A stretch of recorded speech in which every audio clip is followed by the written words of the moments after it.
me the dinger. Give me the dinger. Okay. You are not the boss of this production. You are not the boss of You me. are not the boss of me. Seriously, folks. Seriously. It is raining out today. Yes. So Mary and I have been forced to come indoors. That's right. Yeah. And we're going to do our Veterans Day program today. And it's a pretty interesting topic. But first, Mary says that she has some things that she needs to say. Exactly. Now it's my turn. Well, you know, we're talking about Veterans Day today, and despite the political turmoil that we've had over the last few years, it's very, very important for us to all take time to remember our veterans. That's right. Because without them, we would not have the freedoms and liberties that we have today. And so we'll take just one moment to pause, thank our veterans, and away we go. Yeah. Thank you. And, you know, we are lucky in this county. I mean, we're kind of running out of World War II veterans. Right, but at the time we were very rich, not only with World War II, but World War I veterans. And they've been all gone for quite a while. Yes, they have. We have a gentleman in Pigeon Falls, Yes, we do. Reynolds Tomter, who was in the Merchant Marine in World War II.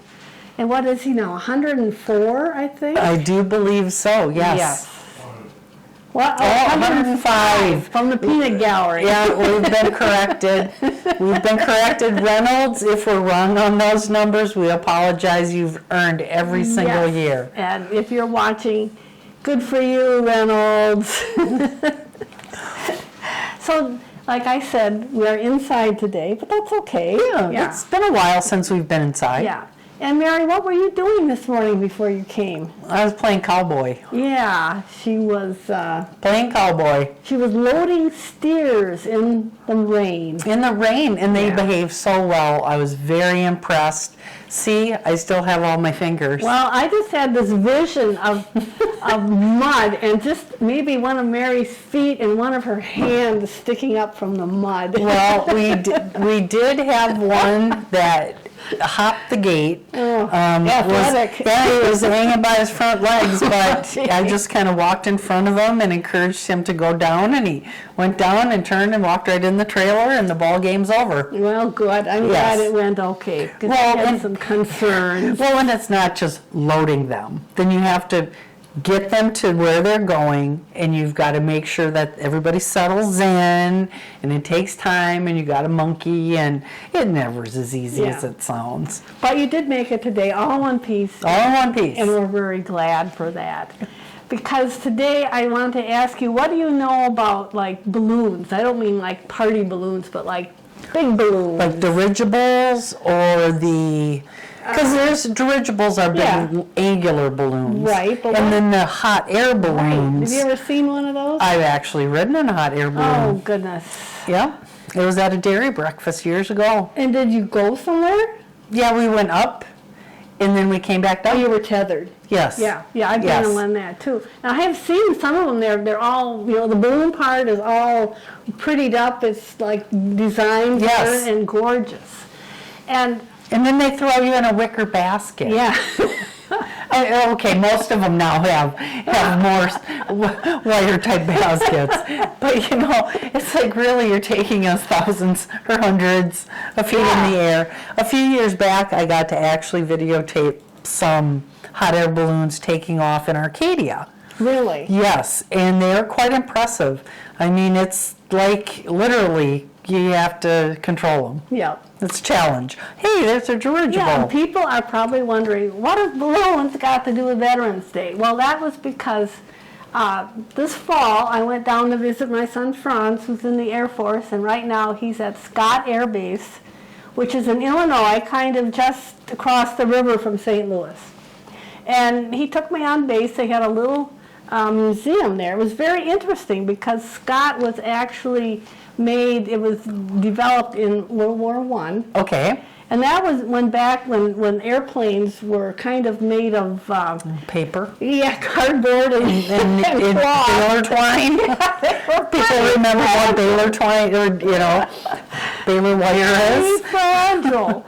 But besides the airplanes, Scott also had balloons, because in World War I, the United States had a balloon corps. Oh, that is new. They had, let's see, I have got the numbers here.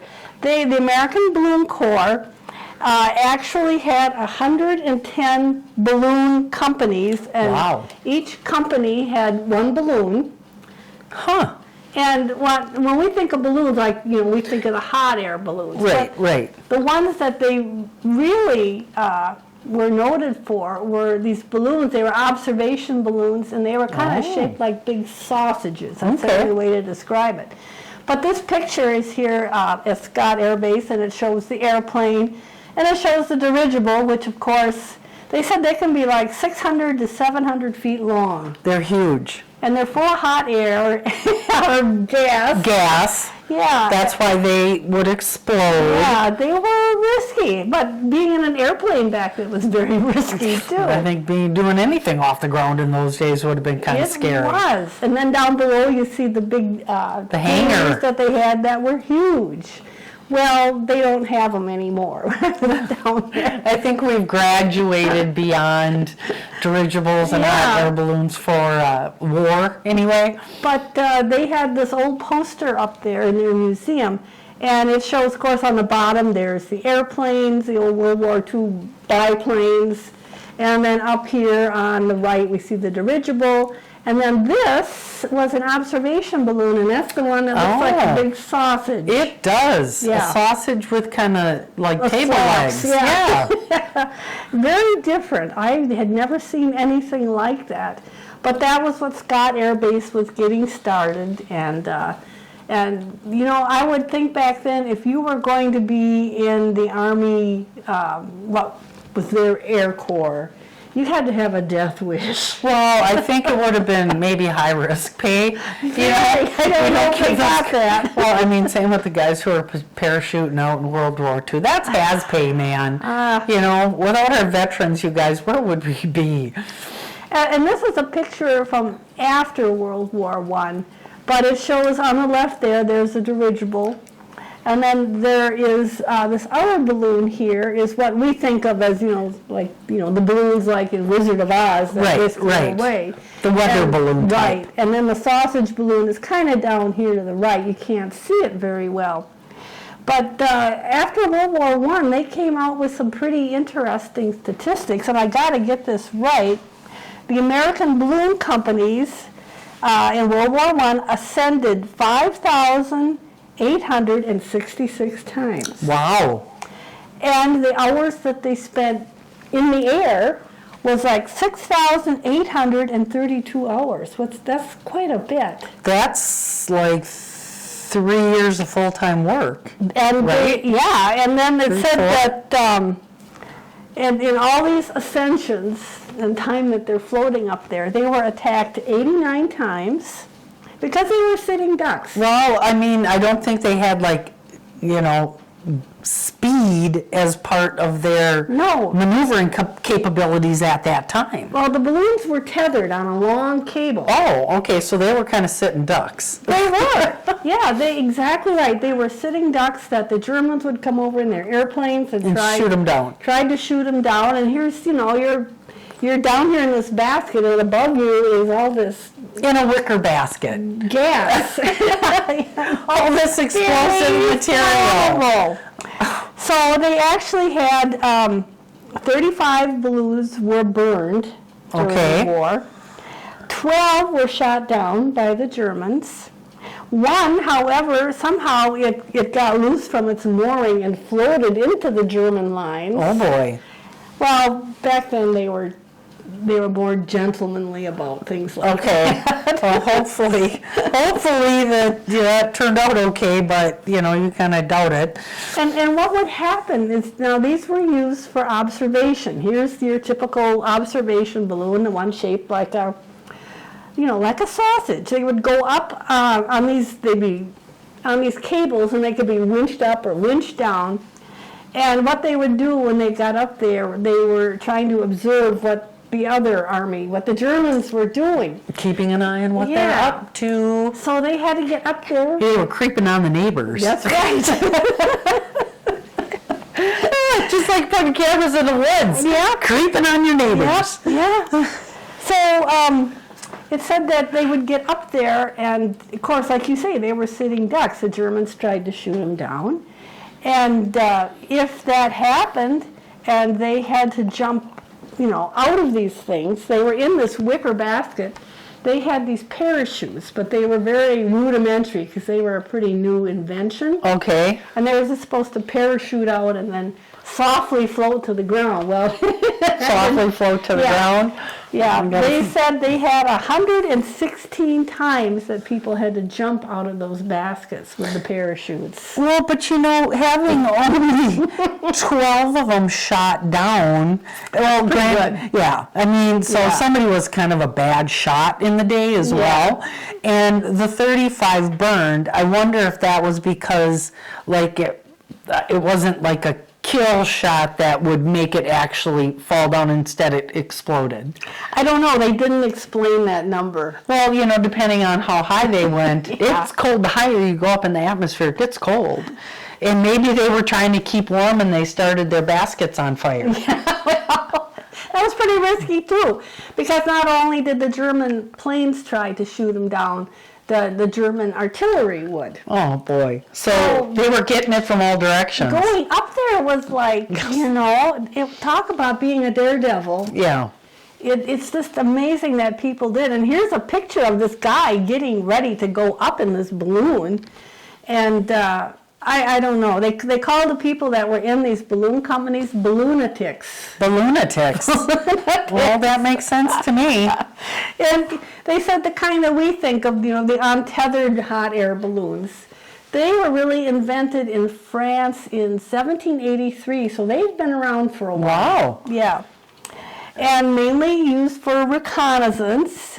And they said that these free floating balloons, the ones that weren't tethered, lots of times they would send them up with all kinds of propaganda leaflets. Oh, so that they would scatter all over the countryside. send it out to the wind. Yeah. Imagine how much different media would be today. They had to do that. If they had to do that, we'd have a lot more air traffic, right? Because there's 900 news stations. I can't imagine. But you have to be careful because some of those news stations, they say in the small print, are for entertainment, not for necessary news. That's right. That's a divergence. Right, No. there she goes. We're going to pull her back on the path. Pull her here, back though.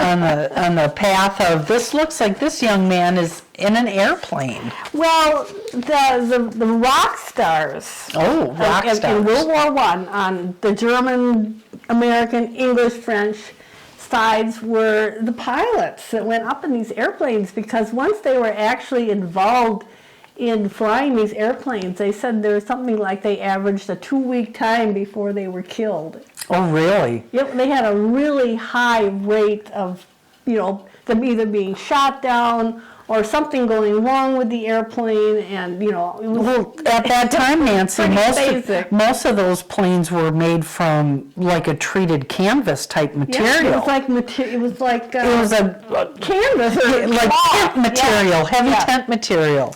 So that was maybe it was actually safer to go up in the balloon than the airplanes. Well, from the statistics that you shared with us, they weren't shot down a lot. No. Considering how many times they went up.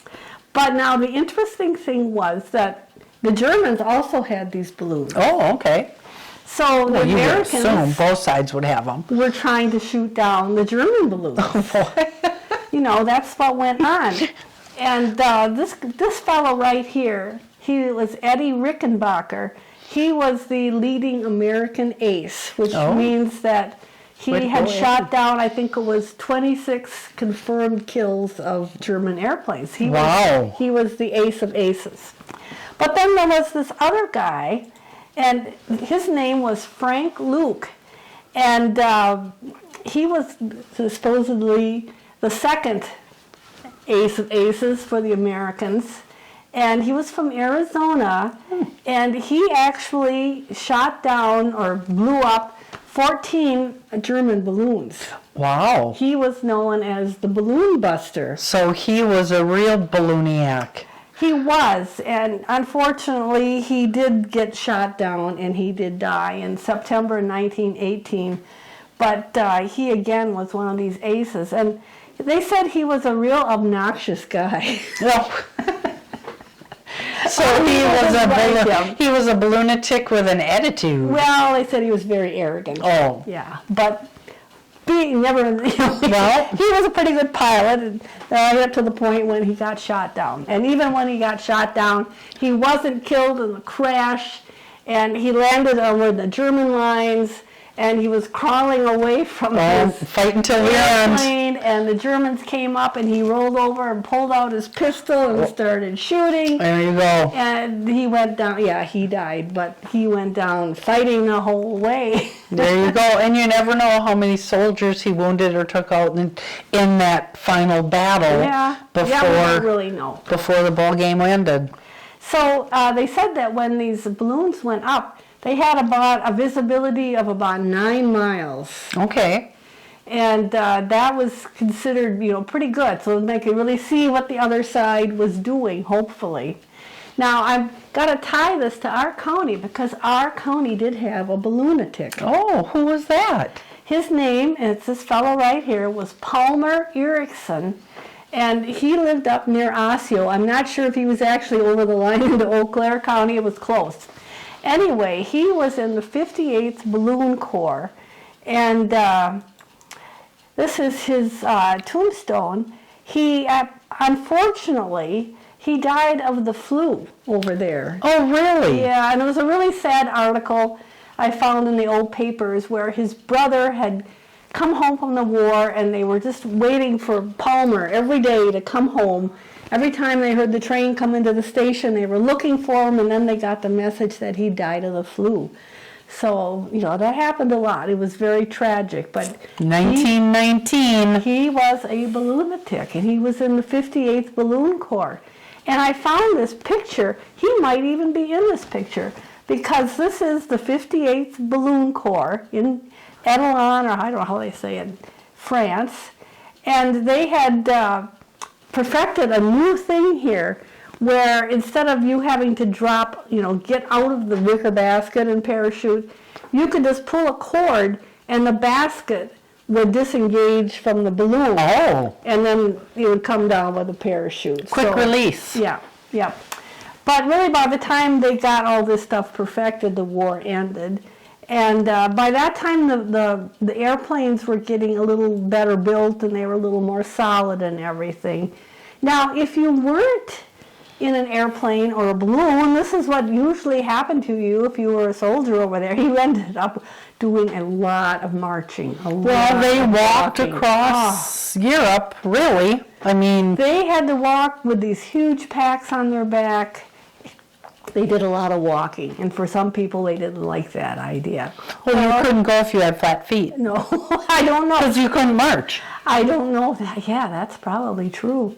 And if you weren't marching, maybe you were one of the truck drivers, but that wasn't easy either, because those old trucks, I guess they all steered like, dump trucks. Do you remember vehicles without power steering? Yeah. Well, these were really intense, I guess. Well, they're big trucks. They're going to be hard to steer, so those guys must have had some pretty big upstairs muscles, don't you think? And I also think these guys had a lot of attitude. Yeah, well, they had the young and full of vinegar, right? This picture was of men that were hauling ammunition. Oh. So they said nobody messed with them because they had a lot of attitude, yeah. They had a big job to do. So this poor Palmer Erickson, I don't really know what he did in the balloon company. I couldn't find that kind of information. Maybe someone that's watching this will say, yes, that was my great uncle, and that would be wonderful. And we have all kinds of letters from him sent home before he passed. He did over there. So I don't know if that ever happened. But then after the war, United States, instead of going on with the sausage balloons, they really tried to start using the dirigibles. And because, well, like I say, they were really, they were big. They were Right. up to 700 feet long. And what they were really good at, and they were able to use them all the way up into World War II, was they'd send them off the shore of the United States where they would hover, just hover, which an airplane really can't, not for very long. Right. A dirigible can for a long time. And then that way they were spotting German submarines. Oh. So they were very important. Now, I don't think that the Air Force or any of the other military aspects of the United States has, balloons like this anymore. I don't think so. My brother was on an aircraft carrier for many, many years, and he said they never said they launched one of these off the deck. Well, they were problematic in that they did have, they were full of hot gas. But they did have their good points to it. I had never thought of that before, that they could just simply hover in the air and not worry about trying to go someplace fast or something, but that they could really, they really were good at surveillance. Well, and submarines were a big part of the war. And so knowing where those submarines are, that's kind of a big deal. Yeah, even in World War I was when they first started using submarines. By the time the war was ending, they had figured out that they could use the dirigibles for that, like they did all the way up into World War II. That's incredible. And I know lots of times when we think of dirigibles, we think of like the Hindenburg. Right, because that one is etched in our memory because they made a movie out of it. And it blew up in a big way. My dad grew up in New Haven, Connecticut, and he said that he had seen it go over a couple of times as a child. Oh, really? Yeah, he said that it would come in and it would come across New Jersey to turn or something. So they were pretty big. Yeah, but quiet. Yeah, sneaking in. Maybe that's what we should get. I think that would look good with a WTCO label on it, don't you? Yeah, and we could do our name that roads from a dirigible. That's right. That'd keep you all guessing and run you through the woods. Yeah, I can just see them. Oh, it's those ladies in that dirigible again. And they're harassing the cattle. So maybe that's not. Although today probably somebody has surface-to-air missiles in the basement, so we best not, Nancy. Yeah, probably not. So if you hear ticking, it's not our hearts. We have my kitchen timer going, and I don't know, how much time do we have? We're rapidly running out. We're running out, okay. And the ticking is hidden as to not interrupt the flow of our set, because today, our assistants didn't show up again. Yeah. They don't like to do the remote studio. And notice that we don't have the dog in here because she can be problematic too. Yes. Yeah, and she's doing just fine. She's insanely jealous that she couldn't be part of this Veterans Day program. It's tough, but she's just going to have to deal with it. I had some pictures on here from World War II. I wonder if I can find them again. I have a bad habit of sticking things in little folders and then I can't find them anymore. Oh, there we go. Okay, these are some of those pictures of people that were being inducted into the Army. And this is one in 1942, June 1942. So you can see there were a lot of people. Where was this? Well, this was outside. This was the old courthouse behind them, on the steps of the old courthouse, which is long gone. Yes. But they had a lot of people that were in this induction, because some of the earlier ones in 1940 and 1941, it might have been a dozen people at a time.